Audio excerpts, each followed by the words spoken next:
Welcome to the Silver Screen Guide podcast. Join Corbin and Alan, along with guest hosts, as they bring their love for the cinema to discuss films from every genre and decade. Learn about the history of the film, little-known facts, and insightful explorations while they enjoy discussing your favorite film. The curtain is rising and your podcast is starting, so sit back, relax, and enjoy your guide to the silver screen. Welcome back, listeners, to the fifth installment in my Superman movie review series. Today I am reviewing Superman 4, The Quest for Peace. This is your host, Corbin. And if you're saying, wait a minute, this is the fifth installment but the fourth Superman film, well, last week I reviewed Supergirl, which had come out about 2.5 years prior to this one. I have that review already up. I have your guide to Supergirl if you want to know why there was a 4-year gap between Superman 3 and 4, and even your guide to Superman 4 that came out last week. That goes into the production of the film, why, spoiler alert, this was a big box office bomb. Critics, audiences hated this movie. And yeah, that's why I'm here, is to look back decades later and see, is Superman 4 really that bad? So all of that can be found in the description below. Of course, there's timestamps down there if you're ready to jump straight into the review. All kinds of goodies down there you're not going to want to miss. Well, I did tell you, listeners, last week with a Supergirl review that I would check out the first episode of the CW series. As far as I know, that's the first Supergirl content we got after the failure of the first movie. I couldn't get through the first episode. I watched about the first 5 minutes. I watched her do a fight sequence at the end. It was cool to see Dean Cain as her father, who was Superman in the Superman and Lois TV show.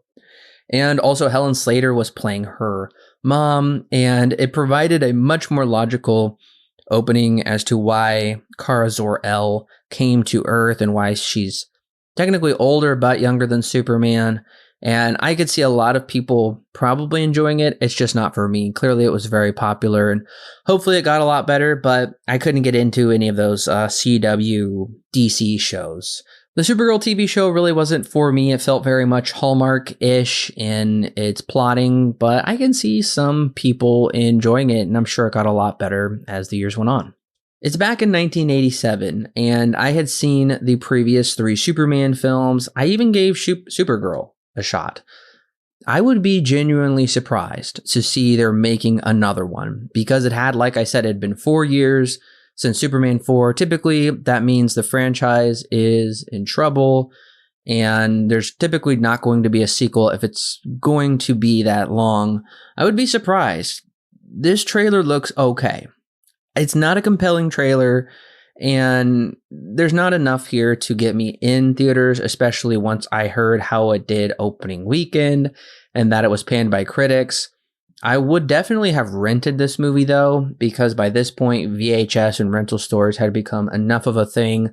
It gave me the opportunity, it gave me a choice to not go see this in theaters, to not go waste my time and money if I wanted to probably pay a cheaper price for one rental, and I could watch it with my wife that way or watch it with my family. And if it's not great, I could shut it off. I could pause it. I could do whatever. And I think that's probably the right opportunity for this movie. So, and especially based on opening weekend numbers, $5 million is pretty embarrassing, especially in 1987 for the 4th Superman movie.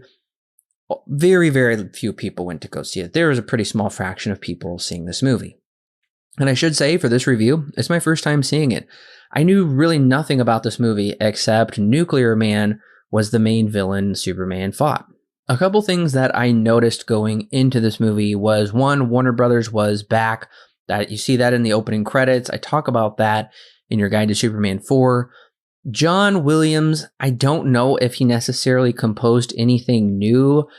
I think he may have done a little bit of some new stuff, but mainly what happened was Alexander Courage adapted Williams' old music from Superman 1 and 2, and then he essentially conducted the music. John Williams composed it, so I don't even think there was really new compositions for this movie, which is probably a bad sign. We know they couldn't really pay a whole lot, but Christopher Reeve did have story input.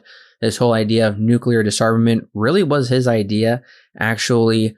And on my Blu-ray disc, there's a weird 50th Superman anniversary documentary hosted by none other than Dana Carvey, who is the chief historian of the Junior Supermen of America. It's a spoof documentary. It's kind of weird to watch, but thought I'd bring that up in case anybody's interested in that. Well, listeners, if you don't want Superman 4 spoiled for you, it is readily available. It's on HBO Max. It's available to buy on physical and digital media.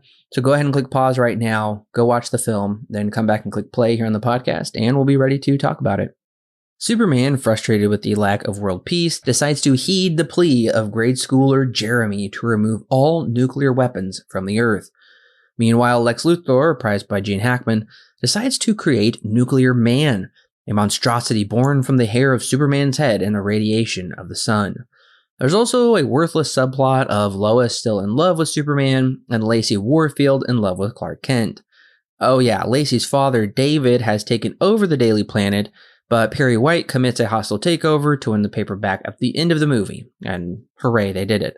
Of course, the two super beings battle it out, but a scratch from Nuclear Man renders Clark helpless. Thanks to the power of the green crystal found in his old spaceship, it saves his life, which I'm pretty sure he's used up at least twice before. For some reason, Nuclear Man falls in love with Lacey. He kidnaps her, but Superman promptly saves her, at least in the theatrical cut. We'll talk about it. In order to defeat the villain, Superman pushes the moon in front of the sun, which I'm pretty sure would destroy the Earth. Anyways, rendering Nuclear Man useless, so Superman drops him into a nuclear silo to power cities for years to come. Superman gives a speech on wishing for world peace as he flies across the Earth as credits roll. First, let's talk about the opening of the movie. Before we get into good or bad, let's just take a moment to check out the opening, because the opening has been important, I would say, for every Superman film. The credits for this movie, and I'm not just the only one that holds this opinion, you pretty much ask anyone, this looks really cheap. This looks like something they would eventually just put on VHS or put straight to TV. It's not promising, and I'm very worried based on these opening credits, how cheaply they're drawn onto the screen and how they kind of zip around in this ugly VHS 90s way. And of course, the lesson and, foreshadowing we're supposed to take from this is that Superman loves all of humanity. He has no enemies, and he wants all of us to get along. Well, he then returns to his old Smallville farm, which I thought was a curious choice. He did return to Smallville in Superman 3. We had no footage of him on the farm. We just got a dropped line that his mother had passed away. Would have been nice if he would have visited her grave, maybe, but that's not the vibes they were putting off in Superman 3. They are retconning his biological mother's voice instead of his father's voice as he remembers, or maybe as it truly plays over, I don't know. On his journey to Earth, he goes and finds his old spaceship that's been sitting there forever. The farm is up for sale. Clark is ready to move on. He doesn't want it to be taken over by some shopping mall, which I don't think there's any worry about that, for Pete's sake. I mean, he's out in the middle of nowhere. But he does, nevertheless, play baseball with Mr. Hornsby, who is their real estate agent, and kind of have this weird reminiscent moment of father and son. It's really dumb. This leads me to believe, will the Ma and Pa Kent farm ever come back into the plot? The answer, only in passing in a deleted scene at the very end of the film, which I'll talk about later.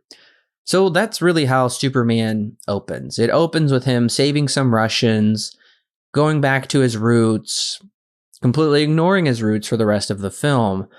And then we jump into Gene Hackman. I was truly shocked to see Gene Hackman back in this film.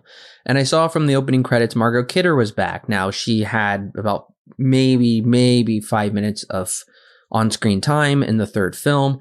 They completely pushed her out. But nevertheless, she's back, and Hackman is back in a significant portion of this film. Unfortunately, his plot revolves around nuclear missiles once again, going back to that first movie.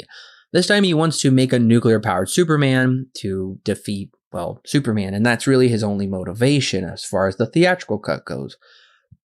Now, there is some deleted footage where he pits the Soviet and US against each other, ups the stakes a little bit more, makes him less of a one-dimensional character this way. Of course, this film is continually trying to harken back to that Donner film in numerous ways. Superman saves Lois on a subway, and he says the subway system is the most reliable means of public transportation. That is talking about the flying from Superman 1, and I believe that line will be repeated in Superman Returns. Now, I did laugh out loud, actually, at some of this stuff. And this was actually meant to be played for laughs. Clark sees Lacey Warfield posing herself on her desk because she's just over the moon about him. She's just so starry-eyed. Clark Kent is such a hunk, and she's literally laying on her desk in kind of a seductive pose, which I found to be utterly ridiculous. And Clark's expression is really what cracked me up. Christopher Reeve, as always, is a class act when it comes to these movies. And that's the thing, that's probably the biggest takeaway from this whole Reeve saga that I've gone through. Unfortunately, Reeve has been better than the material. The material has really never been able to live up to him. I would say his strongest performance was Superman 1, there Superman 2 Donner cut. That really could have been something special. I really like what's there, but if it really could have been the vision we got. I think there was just too many hands in the pie, and a lot is to blame at the feet of the Salkins.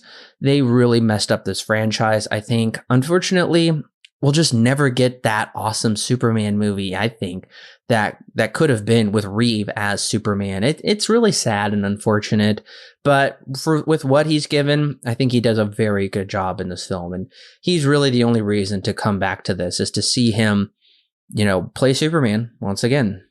And it should be noted at this point, it was, including probably the pre-production for the first movie, it had been 10 years since he had been cast as Superman. He'd done other different projects since then, but this would be his last outing.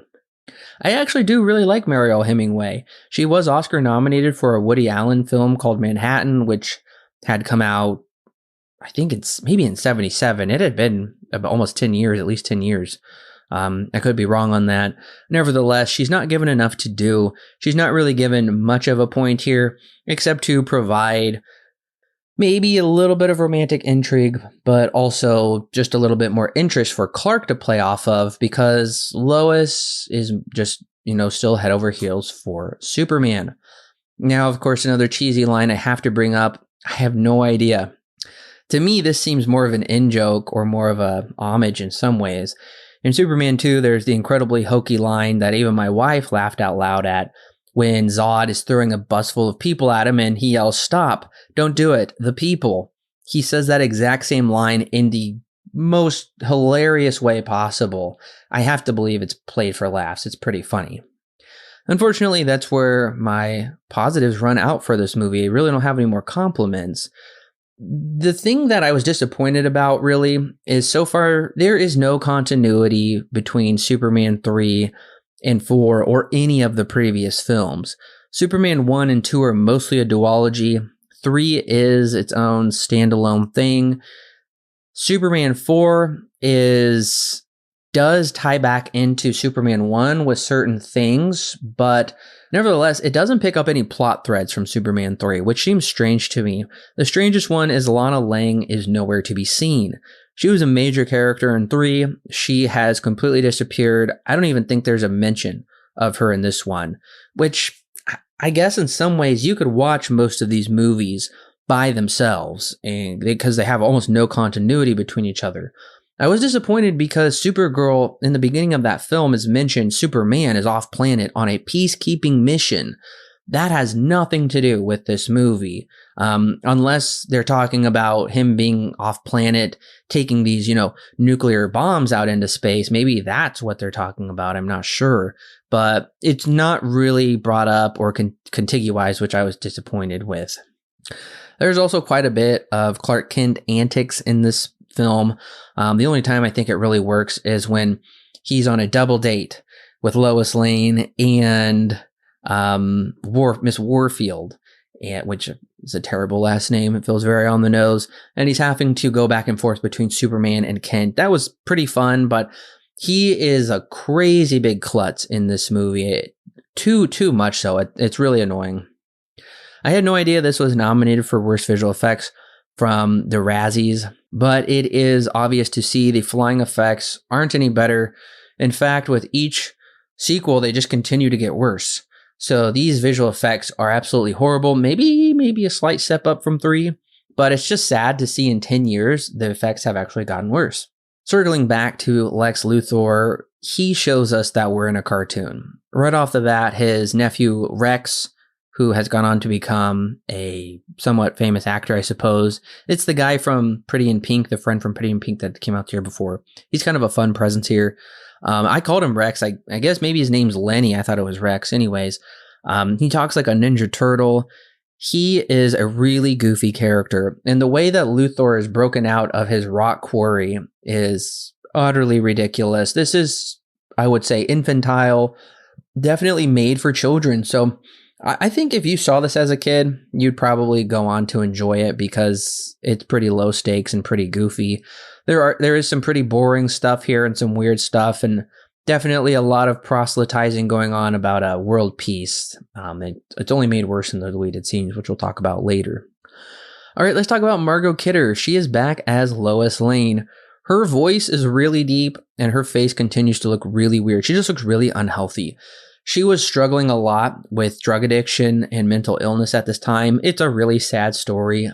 She would go on after this to have a pretty serious breakdown. I don't know why she's really in this film, and Jimmy Olsen is back and Perry White. They're given next to nothing to do once again, and there's no talk of her sister, Lucy Lane. You think they could have brought over some continuity.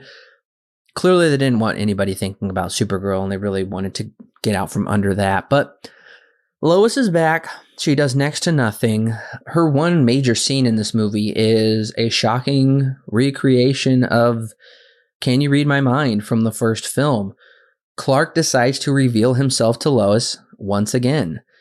And in the original cut, Lois has a lot more flying by herself. She does fly by herself in this. It seems very dreamlike, but it is very real. Lois does admit that she remembers everything. Because Clark said, you forgot. And she said, actually, I've remembered everything. Well, he does the amnesia kiss on her again. So she forgets again. And it seems to be taking a toll on her mentally. I know a lot of people are pretty angered by this, like legitimately angered. And I gotta say, I'm one of them. This to me feels emotionally and mentally abusive for Superman to use Lois to have these quick fantasies with her, and then anytime he wants to kiss someone, he can just erase their memory. It's just honestly bizarre. To me, it seems like I'm almost not even watching a real movie at this point, because to me, this seems like this bizarre, dreamlike, be made up type movie, like something you would go to bed after watching a good Superman movie and you'd have a dream about, and it's just kind of this bad made up movie. This is like a bad dream come to life, honestly. So he doesn't treat Lois right in this movie. It's very disappointing. We also get this hokey classroom sequence that looks like it's something straight out of a Rankin and Bass Christmas TV special, where they even mention writing a letter to Santa Claus to, bring about world peace. And of course, we get Jeremy, this husky voiced child who writes Superman, and he goes to visit the New York or try and get Superman's attention. And, Clark feels like he doesn't have the full, power to do that. But you know what? He does it. This is the point when I realize the plot hinges on Superman being guilted by a child into destroying all of the world's nukes. It is such a, like I said, an infantile fantasy. I'm just shocked this is the story they came up with. Somehow the Fortress of Solitude is still intact. I guess it wasn't destroyed in the theatrical cut. That's how they got around it with Superman 2. His mother says to use this green crystal or something to listen to the advice of the elders. That is ridiculous, considering the elders are the ones that got the whole planet annihilated in the first place because they wouldn't listen to Jor-El.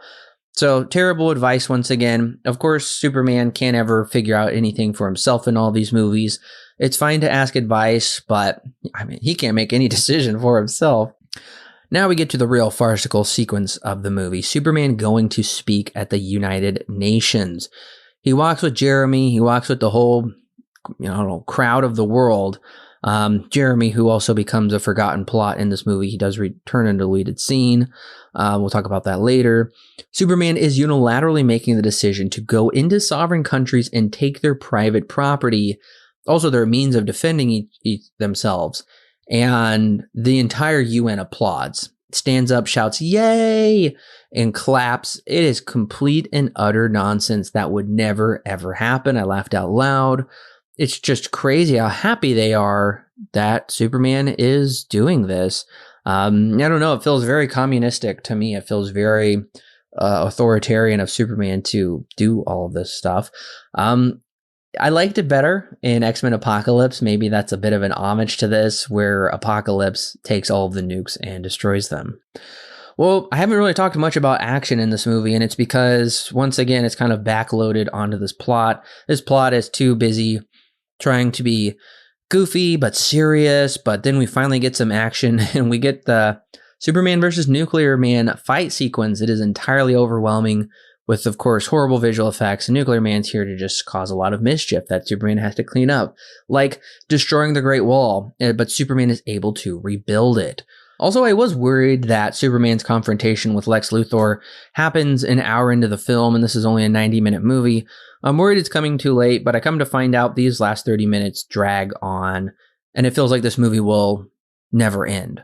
So that green crystal that Superman does take from his parents' farm in the beginning does come back into play as his means of healing himself. It's kind of like, his last life token in a video game. He has one life left to use, and it brings him back to life because Nuclear Man used his nuclear nails to scratch him on the back of the neck, and he was getting radiation poisoning. Well, this heals him. Of course, Superman's trick is to trick Nuclear Man into an elevator, lock the elevator, fly him to the dark side of the moon, and I guess just leave him there forever.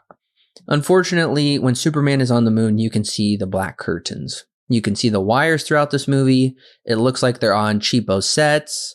This looks like some really homemade crock that is really not good.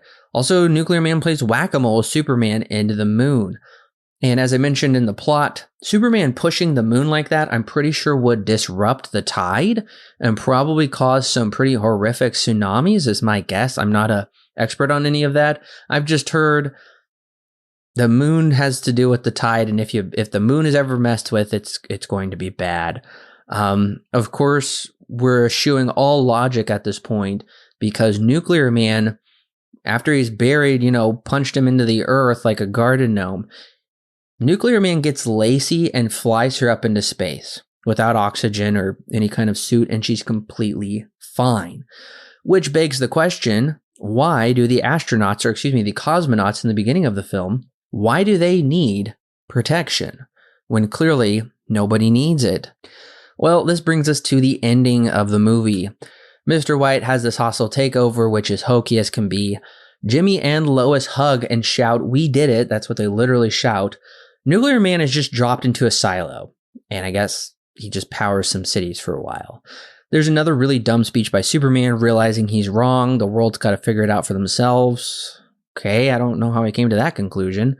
The deleted scenes do help us understand that better because Lex pits the US and the USSR against each other into nearly nuclear annihilation. And of course, that's pretty much lost in the theatrical cut, so it doesn't make a whole lot of sense.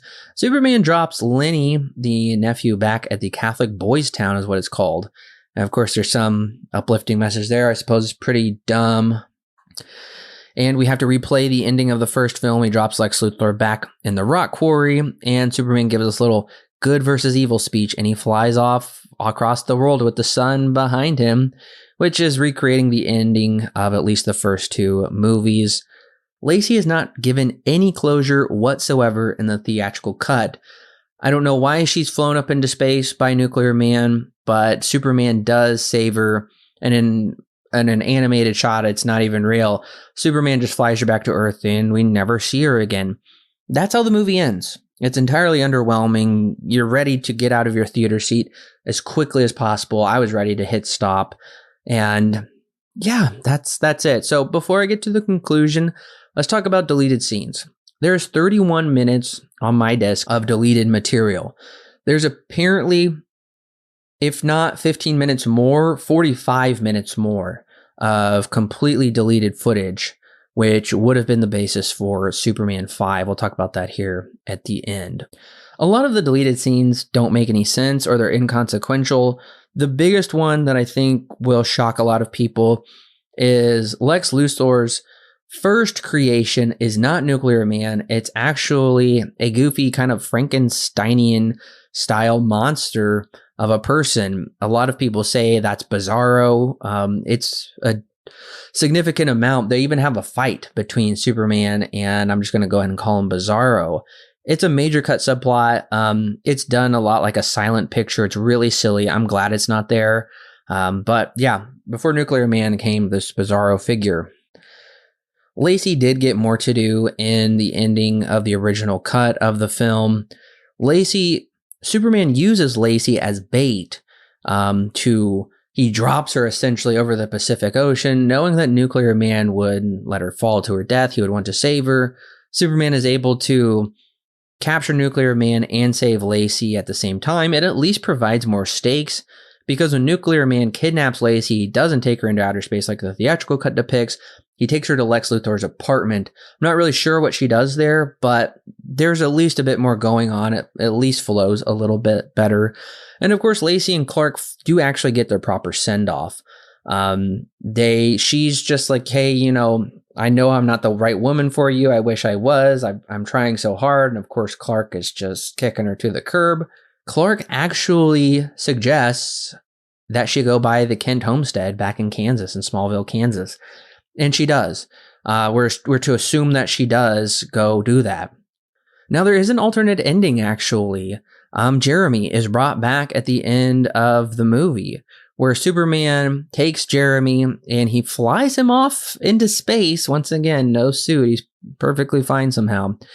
And he says, Jeremy, what do you see? Jeremy says, I realize there's no border, just one world. And of course, we get this really preachy ending where a child can realize we should just all live in peace as one people.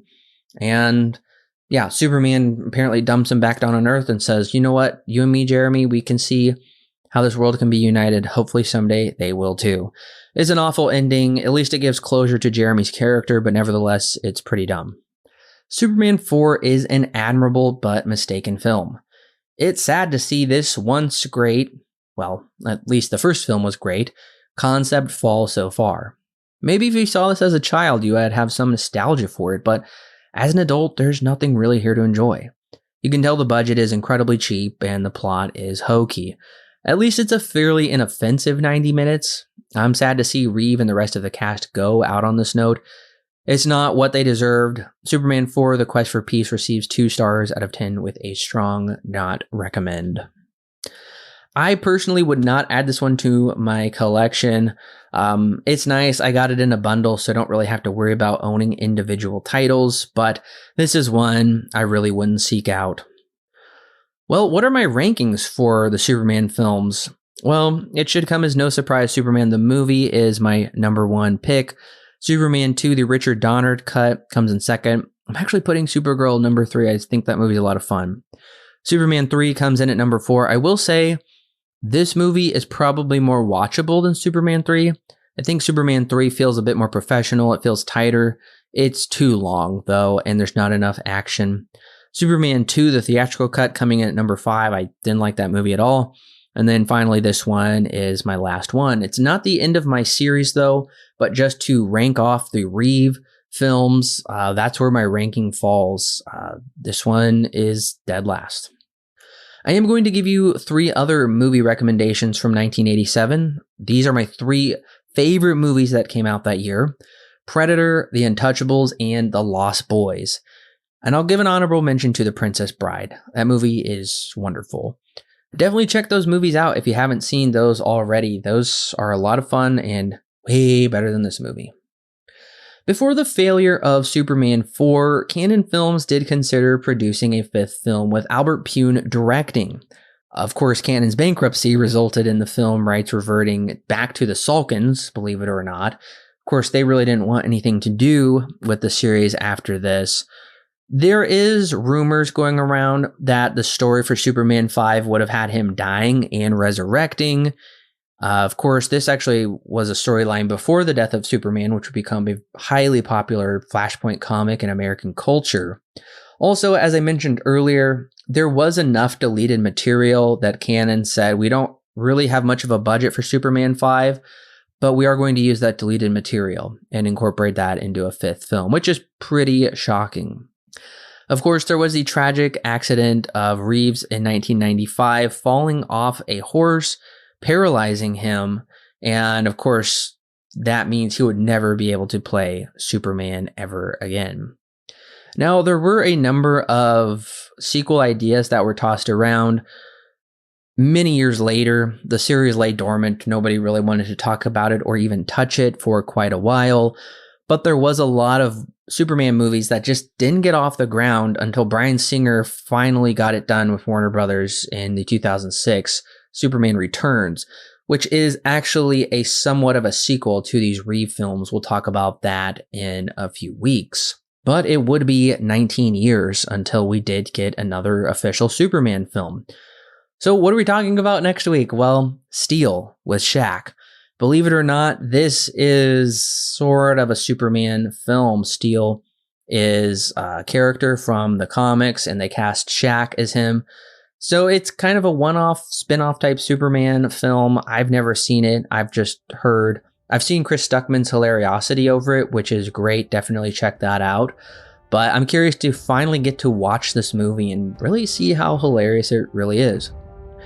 Well, listeners, the question after the show: is Superman 4 the worst of the Reeveverse? Yeah, that's what I'm calling it, the Reeveverse.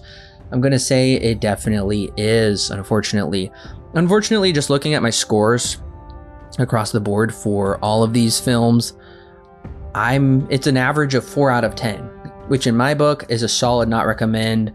I would even say maybe a strong not recommend for all of these. I've only recommended the first one and the Richard Donner cut of the second film. Everything else I think has been pretty horrible, unfortunately.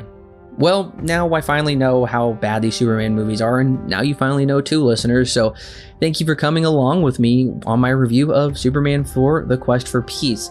Hopefully we can have some fun with Shaq next weekend. We're going to find out, so make sure to subscribe to the podcast before then so you won't miss that review. I'm looking forward to it. Thanks for coming along with me, and we'll see you next week with Steel.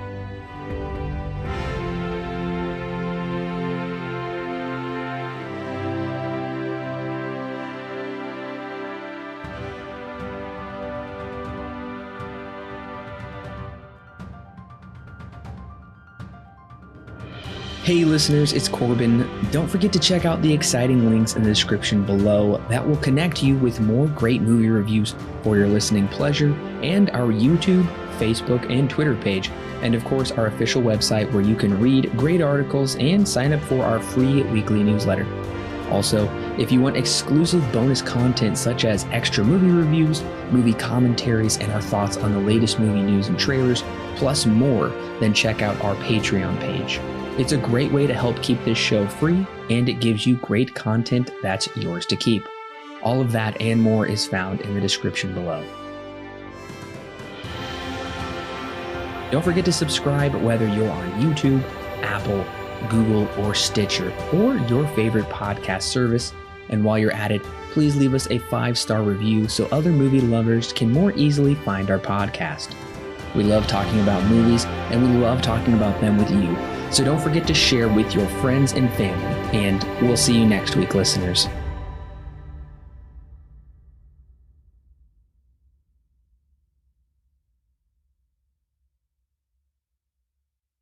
The Silver Screen Guide podcast is edited and produced by Alan and Corbin. Intro and outro music is created by Thomas Rankin. The thoughts and opinions herein expressed are those of the individual and do not necessarily represent those held by Silver Screen Guide. Silver Screen Guide is not affiliated with any company or individual involved with the creation of this movie or TV show. No portion of the podcast may be used without express written permission from Silver Screen Guide. Of course, the film is entirely heavy-handed with the opening plot point here, where Superman saves a Russian cosmonaut. And of course, we're supposed to learn Ugh, there's an airplane. Man, that plane just needs to go away. Go away. Now it's gonna fly forever. Endless fuel.